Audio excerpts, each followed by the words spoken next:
Hi guys, welcome back to cook with L J channel. ನಾವು ಇವತ್ತಿನ ವೀಡಿಯೋದಲ್ಲಿ ಮಸಾಲ ಚಾಯ್ ಮಾಡೋದು ಹೇಗೆ ಅಂತ ನೋಡೋಣ. ನಾನು ಮೊದಲು ಒಂದು ಪಾತ್ರೆ ಇಟ್ಕೊಂಡು ಅದಕ್ಕೆ 1 2 ಸ್ಪೂನ್ ಸಕ್ಕರೆ ಹಾಕೋತಾ ಇದ್ದೀನಿ. ಸಕ್ಕರೆನ ಚೆನ್ನಾಗಿ ನಾವು ಮೆಲ್ಟ್ ಮಾಡಿಕೊಂಡು ಅದು ಪಾಕ ಬರೋ ಥರ ಆಗಬೇಕು. ಪಾಕ ಅಂದರೆ ಅದನ್ನೇ ಕ್ಯಾರಮಲೈಸ್ ಥರ ಆಗೋ ಥರ ಮಾಡ್ಕೋಬೇಕು.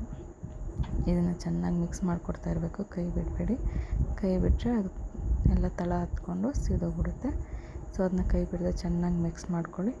ಚೆನ್ನಾಗಿ ಮಿಕ್ಸ್ ಮಾಡ್ಕೊಂಡು ಅದು ಯಾವಾಗ ಪಾಕ ಬರೋಕ್ಕೆ ಸ್ಟಾರ್ಟ್ ಆಗುತ್ತಲ್ಲ, ಪಾಕ ಬರೋಕ್ಕೆ ಸ್ಟಾರ್ಟಾಗಿ ಫುಲ್ಲು ಮೆಲ್ಟಾಗಿ ಬಬಲ್ ಥರ ಬಂದಾಗ ಅದಕ್ಕೆ ಸ್ವಲ್ಪ ನಾನು ನೀರನ್ನು ಆ್ಯಡ್ ಮಾಡ್ತೀನಿ.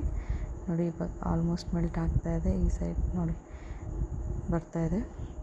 ಹಿಂಗೆ ಇಷ್ಟು ಮೆಲ್ಟ್ ಆದಮೇಲೆ ನೀವು ಅದಕ್ಕೆ ಸ್ವಲ್ಪ ನೀರನ್ನು ಹಾಕಿಬಿಟ್ಟು ಅದನ್ನ ಸ್ವಲ್ಪ ಬಾಯ್ಲ್ ಆಗಕ್ಕೆ ಬಿಡಿ.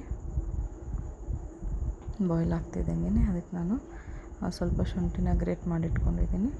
ನೀರು ಹಾಕಿ ನಾನು ಗ್ರೇಟ್ ಮಾಡಿಟ್ಕೊಂಡಿರೋಂಥ ಒಂದು ಸ್ವಲ್ಪ ಶುಂಠಿ, ಒಂದು ಏಲಕ್ಕಿ, ಒಂದು ಲವಂಗ, ಸ್ವಲ್ಪ ಚಕ್ಕೆ, ಸ್ವಲ್ಪ ಪಲಾವ್ ಎಲೆ ಇಷ್ಟನ್ನು ಹಾಕಿ ಚೆನ್ನಾಗಿ ಬಾಯ್ಲ್ ಮಾಡ್ಕೊತೀನಿ. ಹಾಕಿ ಒಂದು 2 ಮಿನಿಟ್ಸ್ ಬಿಟ್ಟು ಅದಕ್ಕೆ ಸ್ವಲ್ಪ ಟೀ ಪೌಡರ್ನ ಹಾಕೋತೀನಿ. ಟೀ ಪೌಡರ್ನ ಹಾಕ್ಕೊಂಡು ಚೆನ್ನಾಗಿ ಬಾಯ್ಲ್ ಮಾಡ್ಕೋಬೇಕು. ನೀವು ಇದನ್ನು ಹೆಲ್ತಿ ಅಂತ ನಾನು ಯಾಕೆ ಹೇಳ್ತೀನಿ ಅಂದರೆ, ಶುಂಠಿ ಮತ್ತು ಏಲಕ್ಕಿ ಬಂದು ಡೈಜೆಷನ್ ಇಂಪ್ರೂವ್ ಮಾಡುತ್ತೆ. ಅದೇ ರೀತಿ ಚಕ್ಕೆ ಮತ್ತು ಲವಂಗ ಬಂದು ನಿಮಗೆ ಫ್ಯಾಟ್ ಬರ್ನ್ ಆಗುತ್ತೆ. ಸೊ ಇಷ್ಟನ್ನು ಹಾಕಿ ಚೆನ್ನಾಗಿ ಬಾಯ್ಲ್ ಮಾಡ್ಕೊಳ್ಳಿ. ಇದು ತುಂಬಾ ಹೆಲ್ತಿಯಾಗಿರುತ್ತೆ. ಮಾರ್ನಿಂಗ್ ಅಥವಾ ಈವ್ನಿಂಗ್ ಟೈಮ್ ಇದನ್ನು ಕುಡಿಯೋದ್ರಿಂದ ಒಂಥರ ಎನರ್ಜಿ ಬೂಸ್ಟ್, ಕಿಕ್ ಸ್ಟಾರ್ಟ್ ಆ ಥರ ಅಂತಾರಲ್ಲ, ಆ ಥರ ನಿಮ್ಮ ಡೇ ಮತ್ತೆ ಸ್ಟಾರ್ಟ್ ಆಗುತ್ತೆ. ಸೊ ಇವಾಗ ಟೀ ಸೊಪ್ಪು ಹಾಕಿ ಚೆನ್ನಾಗಿ ಬೇಯಿಸ್ಕೊತಾ ಇದ್ದೀನಿ. ಬೇಯಿಸ್ಕೊಂಡಿದ್ದಾದಮೇಲೆ ಇದು ಚೆನ್ನಾಗಿ ಬಾಯ್ಲ್ ಆಗಲಿ. ನಾನು ಹಾಕಿರೋ ನೀರು ಏನು ಹಾಕಿದ್ದೀನಿ ಅದು ಅರ್ಧದಷ್ಟು ಕ್ವಾಂಟಿಟಿಗೆ ರೆಡ್ಯೂಸ್ ಆಗಬೇಕು. ಅಲ್ಲಿವರೆಗೂ ಬಾಯ್ಲ್ ಆಗಲಿ. ನಿಮಗೆ ನನ್ನ ಕಡೆಯಿಂದ ಇದೇ ಥರ ಹೆಲ್ತಿಯಾಗಿ ಇರೋವಂಥ ರೆಸಿಪೀಸ್ ಬೇಕಂದರೆ ಕಮೆಂಟ್ ಬಾಕ್ಸ್ನಲ್ಲಿ ಕಮೆಂಟ್ ಮಾಡಿ.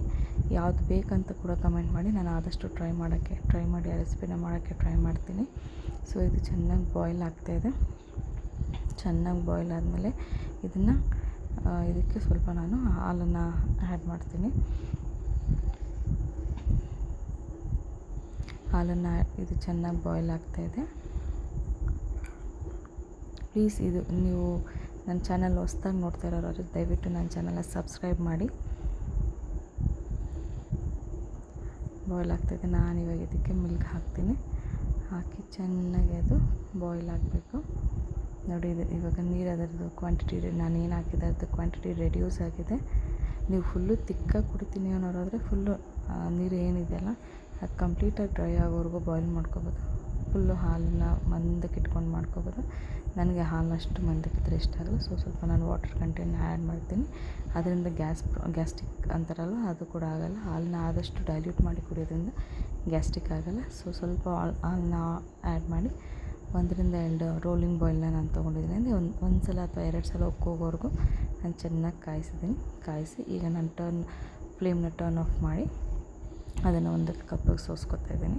ಎಷ್ಟು ಮಾಡಿದ್ರೆ ಹೆಲ್ತಿ ಟೀ ರೆಡಿ.